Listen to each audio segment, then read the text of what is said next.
Ahlan wa sahlan and welcome to this video. So in this video I want to share my experience of being in Sweden during the corona pandemic and sort of how I have experienced things, during this time. So I was like right at the beginning of the pandemic, I was already in Sweden. So I was actually kind of already like outside of the areas of where there has been a lot of like cases of corona. And however, I was working in a school with a lot of kids or like teenagers, and they obviously, it's kind of crowded areas and stuff. But in the beginning, I think I was really reacting like from the start, and I was like thinking that this corona pandemic, it's gonna grow, uh, and then I didn't take any measures really. I was just staying away from like the crowded areas in the area where I sort of would be exposed to a lot of people. And I obviously was at my workplace, and also I did travel really. I think it was in January. So I did travel in January and I think in February within Sweden. So I was in Göteborg, and that was like right after I left from Göteborg. That's like when the pandemic really became a thing, when there was reported a lot of cases in the areas and stuff. So I was like really at that point even like worried, because there had been some cases in Göteborg and stuff, so I was really being careful and trying to, at least wash my hands, because in Sweden, really, the only thing that like information that I received and I'm a young person, I'm not like old, so and like I am able to, get go and do research from like different sources and stuff about information, and the only like advice really that was provided, and not even, if you wouldn't have done your own research, I think it would actually been hard to actually get hands on that information, was that you should wash your hands, because in the beginning it was like, people were thinking that the virus is spreading from the hands, and I was kind of I wasn't thinking that's really going to do the thing. But obviously I'm wearing like, a hijab, like a headscarf. So if you're a girl and you are like in crowded places, people are like going to be coughing, sneezing, talking with their mouth, having spit in the air, having particles flying off everywhere. And if you're a girl and you have long hair, it's gonna get stuck in your hair. So if you are like protecting, keeping something on your head, the only thing that's going to get those particles on is like the scarf. So then you don't have to worry that when you're like going to sleep or when you're like having your hair loose and stuff, it's not gonna get in your face, all those particles, and you don't have to wash your hair like every single day. So I actually would recommend it. But obviously, anyway, yeah, so that was like how it went on, and then it became more media reported, and they started like in Sweden, they have like a government body that is like was reporting like the public health institution, or like government body was like reporting, doing these like media talks and stuff about how the pandemic was spreading in Sweden. But there was no possibility of like taking tests. So for example, at my workplace, there was like people who were having some like symptoms, but you wouldn't know if it was corona, the COVID-19, or if it was like a influenza or other type of virus. Even I had like a small like throat pain, and I think that was just because in Sweden during the winter and like spring season, it's kind of cold weather, so I think that was just why I had a little. It was just for a few days and then it went away. But I think when it really became like more reported cases, I actually was like I was not at work for like 2 weeks, and I was like fixing, because I was fixing with this house, as you can see in the background, and so I actually took time, and also I was studying, so I was doing a lot of studies during that time for my master programs. But I really was like thinking that if anyone is going to, because it was like mostly the cases that was reported in the beginning was like in Stockholm, it was like concentrated in Stockholm, and that's when I was away for like 2 weeks, and then it started to become more like out in the country, and it's like also spreading, you know, throughout entire Sweden, I would say. Like there has been cases in a lot of areas, but I don't know all of the areas because we don't have any app. There is no app that you can track down if there is people around you who has coronavirus, and so it's very hard to know who is actually inflicted with the virus. And also the face mask, there was no like requirement from the government that people should wear it, or like recommendation. There was only recommending that you should wash your hands, and then it also went over to this social distancing thing. So with social distancing, it was like you should keep 1.5 meters away from people. But I want to compare it a little bit with UAE, with like United Arab Emirates, because I personally do prefer the strategies that United Arab Emirates actually has taken against the COVID-19 pandemic, because they have been more like, you know, actually taking actions that has been really effective. Because for example, in Dubai and in UAE, they actually was, you know, doing these mass tests of COVID-19, you know. So people who had symptoms could actually go and take a test and see if they had the virus, you know.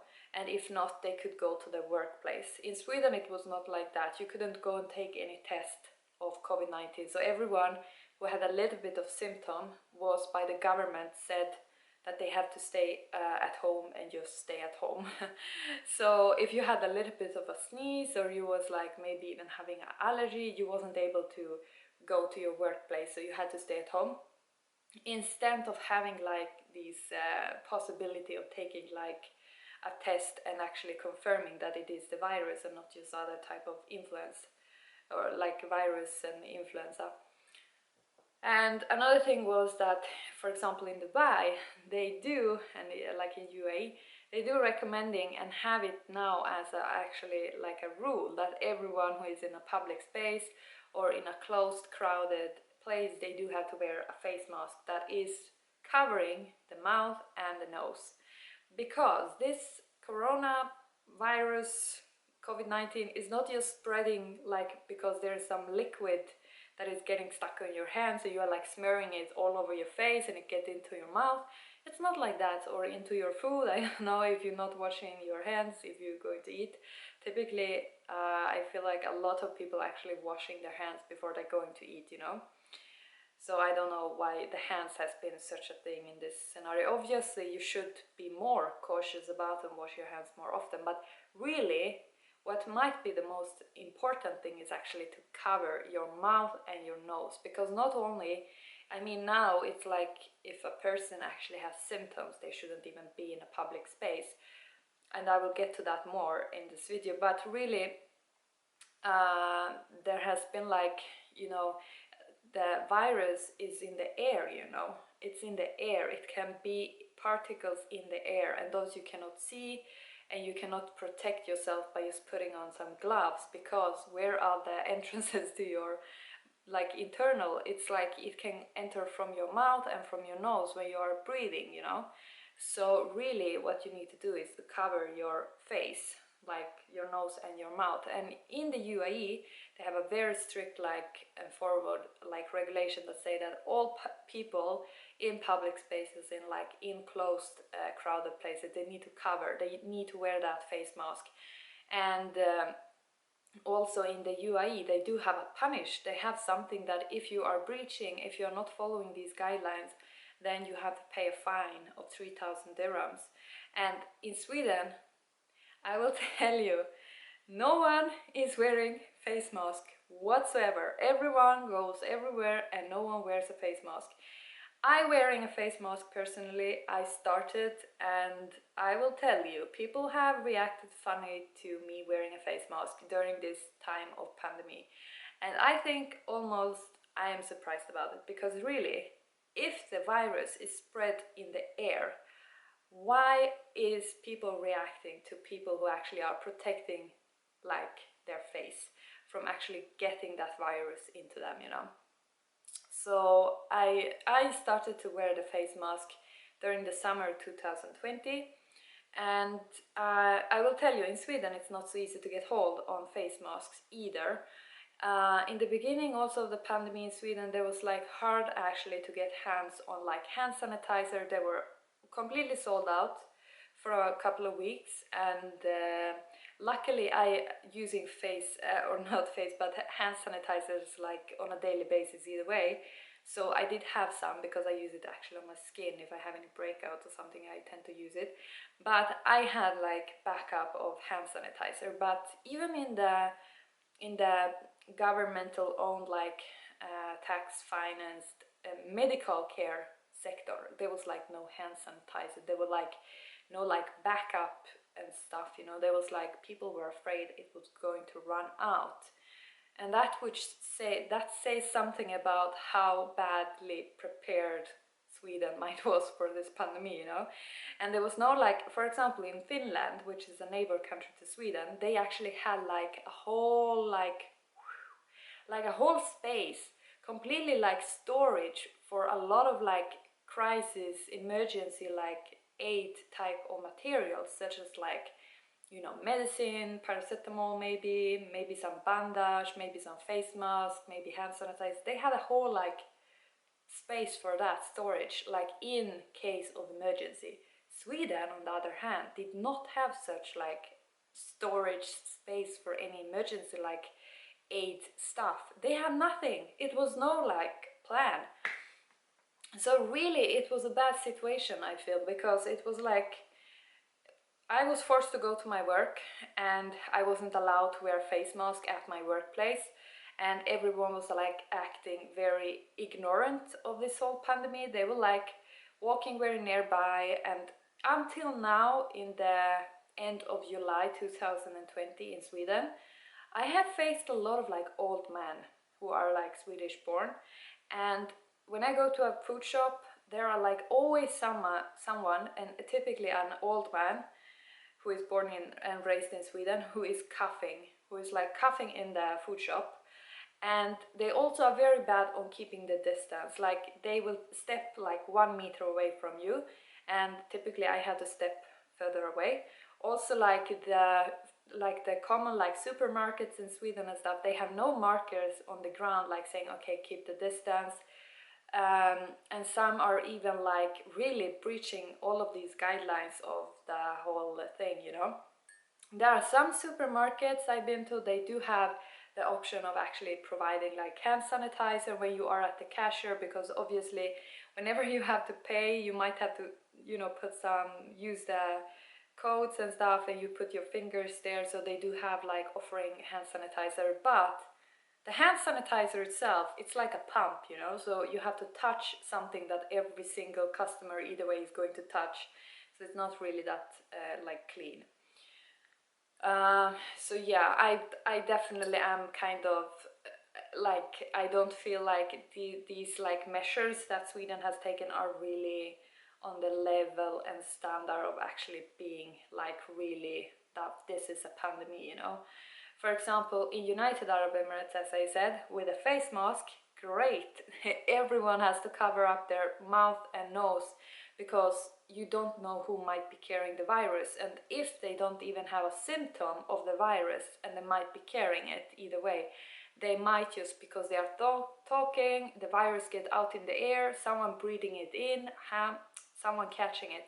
You have to cover it, you know. And in Dubai it's like super strict, everyone has to wear the face mask, and if you don't, you will get fines by the government. So it really is something that is enforced, and I think it's great, because then everyone has to obey those guidelines. Also in Dubai, there's like, as far as I'm concerned, there was no like running out of hand sanitizer. You actually were able to get hand sanitizer if you needed. And also the government made like some form of like law or like regulation that the food shops were not able, like allowed to like go and increase the prices on hand sanitizer, because in Sweden honestly, after like maybe in March, April, I would say April, there was like back hand sanitizers in the shop and they were selling them to overprices. Honestly, it was like overprices of hand sanitizer, and I was like, am I going to pay this much for hand sanitizer in Sweden just because there is no, now they're putting a lot of taxes, maybe they may be adding up the prices in the food shop, no one is regulating this seemingly. So really it didn't get better, it became actually more pricey to buy these types of things you need. Also, as far as I'm concerned, in Dubai you can actually get face masks quite easily in all pharmacies. You just pick up your phone, you call in some guy who working at the pharmacy and they will deliver it to your house if you need to.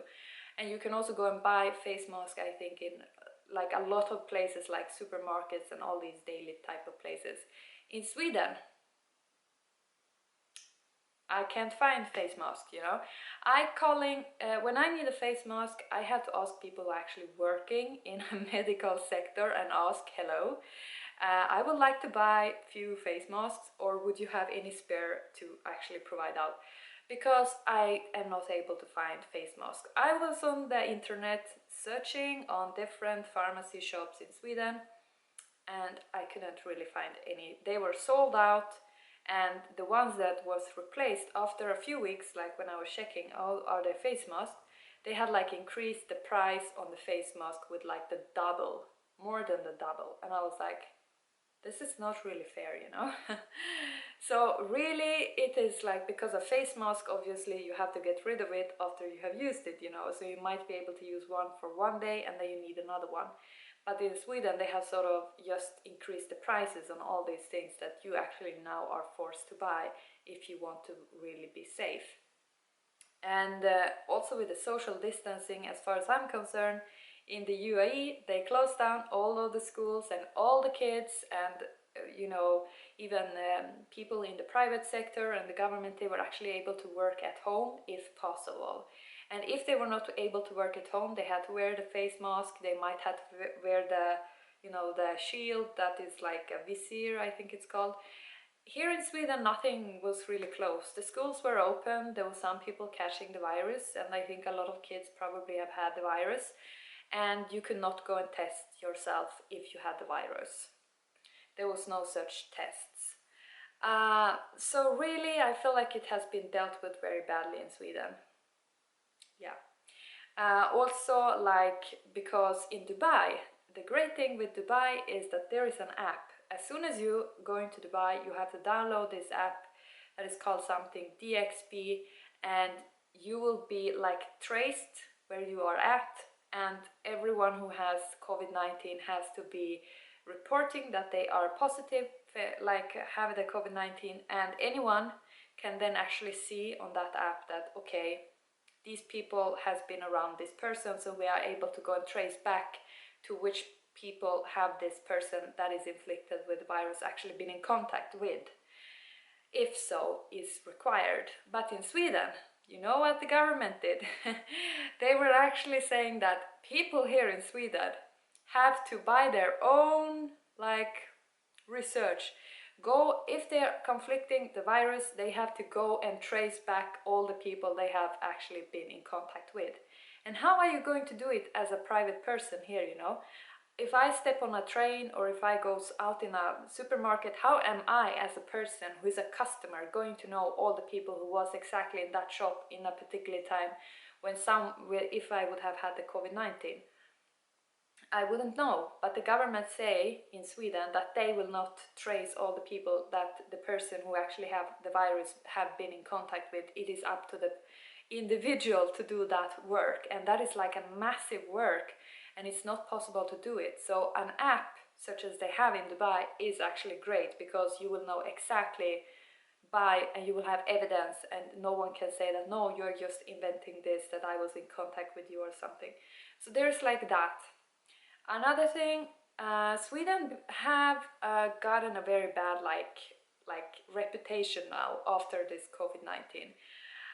For example, if you have a Swedish passport, you're not able to go to Norway, Finland, Denmark, which are like the neighboring countries to Sweden.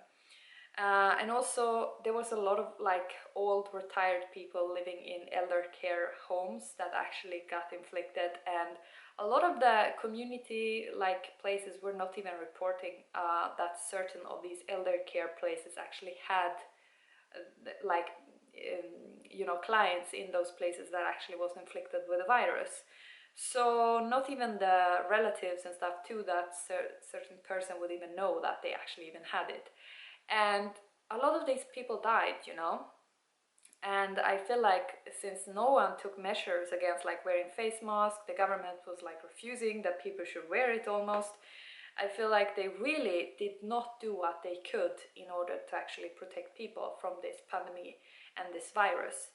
And also in Dubai, in the United Arab Emirates, what they also have done is that they have been on the forefront of actually developing a vaccine against COVID-19. And they are doing it in Sweden.